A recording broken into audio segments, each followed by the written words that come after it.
প্রিয় শ্রোতা, আসসালামু আলাইকুম। আজ আমি কথা বলবো বর্তমান বর্তমান মানে বর্তমানের অতীত, ফ্যাসিবাদী স্বৈরাশাসক,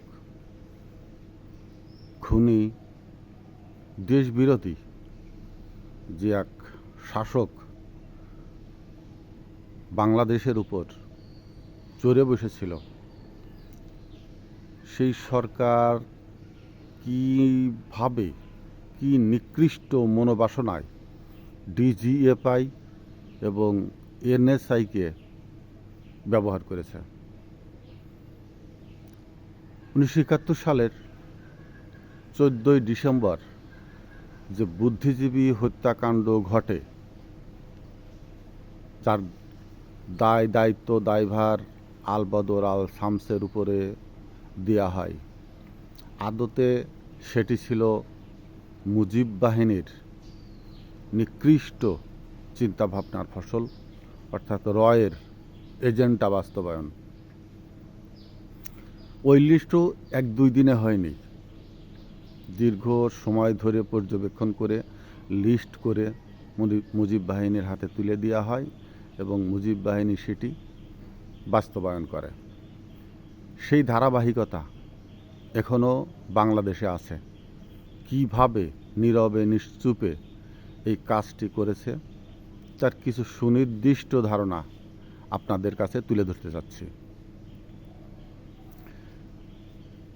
বিএনপি সরকার 2006 সালে ক্ষমতা থেকে যাবার পর 3 বছর মঈনুল ফখরুদ্দিন সরকারও যখন ক্ষমতায় ছিল, তখনও বাংলাদেশের সেনা, বিমান এবং নৌবাহিনীর সদস্যরা প্রতি ডিস্ট্রিক্টে অ্যালটমেন্ট ছিল ডিজিএফআই এর প্রতিনিধি হিসাবে।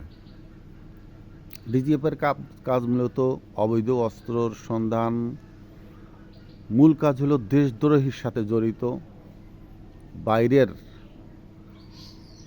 যারা গোয়েন্দাগিরি করে এদেশে তাদের খুঁজে বের করা, দেশের ভিতরে বাইরের গুপ্তচর তাদের তথ্য ডিজিএফআইয়ের মাধ্যমে সরকারকে অবগত করা। কিন্তু ওই 3 বছর পরে আওয়ামী সরকার গঠনের পরপরই সেনাবাহিনী, নৌবাহিনী, বিমান বাহিনীর সদস্যকে অনেক জায়গা থেকে সরিয়ে দেওয়া হয় এবং সেখানে নিয়োগ দেওয়া হয় সিভিল থেকে সদ্য আগত ডিজিএফআই দেশ সদস্য। 2-1 এসব বাহিনীর সদস্য থাকলেও মূলত দায়িত্ব দেওয়া হয় সিভিল থেকে আগত ডিজিএফআই এর নিয়োগকৃত সদস্যের উপরে। এই নিয়োগকৃত ডিজিএফআই এর সিভিল সদস্যরা কারা? এরা প্রত্যেকটা লোকই মুজিব বাহিনী এবং কাদেরিয়া বাহিনী দ্বারা গঠিত রক্ষী বাহিনীর সদস্য, পরবর্তীতে যাদেরকে মুক্তিযোদ্ধা হিসাবে পুনর্বাসিত, পুনর্গঠিত, পুনরুজ্জীবিত এবং আর্থিকভাবে বিভিন্নভাবে তাদেরকে স্বাবলম্বী করে বাংলাদেশের মাটিতে চিরস্থায়ীভাবে ভারতের রকে প্রতিষ্ঠিত করা হয়েছিল, সেই সব পরিবারের সদস্য। অর্থাৎ এরা প্রত্যেকটাই রয়ের সদস্য এই ডিজিএফআইতে, যারা সিভিলভাবে নিয়োগ নিয়ে এসেছিলেন। ডিস্ট্রিক্ট লেভেলে এসে এদের প্রধান কাজ হলো আওয়ামী লীগ সরকারের অফিসগুলোতে বসে থাকা, আওয়ামী লীগের জেলা সভাপতি, সেক্রেটারি, আওয়ামী লীগের অবৈধভাবে নির্বাচিত হলেও সংসদ সদস্যদের উদ্দেশ্য পূরণ করা এবং তারা দীর্ঘদিন থাকার ফলে আমি যেটা স্বচক্ষে দেখেছি, তারা বিভিন্নভাবে টেন্ডারবাজি, চাঁদাবাজির সাথে জড়িয়ে গিয়েছিল। প্রায় সময়ই আওয়ামী লীগের অফিসে বসে থাকার সুবাদে সেখানকার অবৈধ ব্যবসা প্রতিষ্ঠানগুলো বা শীর্ষ ব্যবসায়ীরা যারা আওয়ামী লীগের সাথে সরাসরি জড়িত তাদের সাথে পরিচিত হয়ে পড়ে এবং তাদের ছোটোখাটো বিভিন্ন ফরমায়েশ খেটে বা তাদের সমাধান করার কল্পে উপঢৌকন নেওয়া শুরু করেছিল তারাও। তারা যে ডিস্ট্রিক্ট লেভেলের রিপোর্টগুলো তৈরি করত, সেগুলোর ক্ষুদ্র একটা অংশ সেনাবাহিনী বা নৌবাহিনী বা বিমান বাহিনীর যে সদস্যগুলো তাদের সাথে শেয়ার করত, এবং সেই শেয়ার করাগুলোই লোকাল অফিসের মাধ্যমে ডিজিএফআইতে যাইতো খুবই ক্ষুদ্র একটা অংশ, কিন্তু বড় একটা অংশ দলীয় এজেন্ডা পূরণের একটা বড় অংশ তারা তাদের মতো ওই বাহিনীর সদস্যদের অগোচরে তারা তাদের মাধ্যমে শেখ হাসিনার কাছে পাঠাতো সরাসরি। এটা সরকার প্রধানেরই নির্দেশ ছিল। মূলত প্রথম দিক ইনু কিছুটা গাইডনেস দিছ, কাদেরও জানে গামছা কাদের, জাহাঙ্গীর কবির নানক, তাপস, খুব কাছের কয়েকজন মানুষ এই ডিজিএফআই এর এই সিভিল সংস্থাগুলোর রিপোর্ট জানতো, যেটা প্রধানমন্ত্রীর কাছে পৌঁছে দিত, অথবা প্রধানমন্ত্রীর একটি গোপন ফ্যাক্স নাম্বার দেওয়া ছিল, এটা সরাসরি সেই ফ্যাক্স নাম্বারে পাঠিয়ে দিত। সেনাবাহিনীর মাধ্যমে পাঠাতো না, বা সেনাবাহিনীকে জেলা থেকে তুলে নেওয়া অথবা মুজিব বাহিনীকে কাজ করানোর উদ্দেশ্যই ছিল সরকারের গোপন, অর্থাৎ ভারতীয় গোপন, অর্থাৎ রয়ের এজেন্ডা পূরণে সব কিছু যেন সেনাবাহিনী না জেনে ফেলে, সেনাবাহিনীকে এক পেশে রাখার, সেনাবাহিনীকে মূল ঘটনার থেকে আলাদা করে দূরে সরিয়ে রাখার, এটি একটি মাঝখানের পর্দা হিসাবে ব্যবহৃত হয়েছে। যার ফলে দেশপ্রেমিক সেনাবাহিনী অনেক কিছুই সরকারের গোপন কর্মকাণ্ড সম্বন্ধে জানতে পারেনি।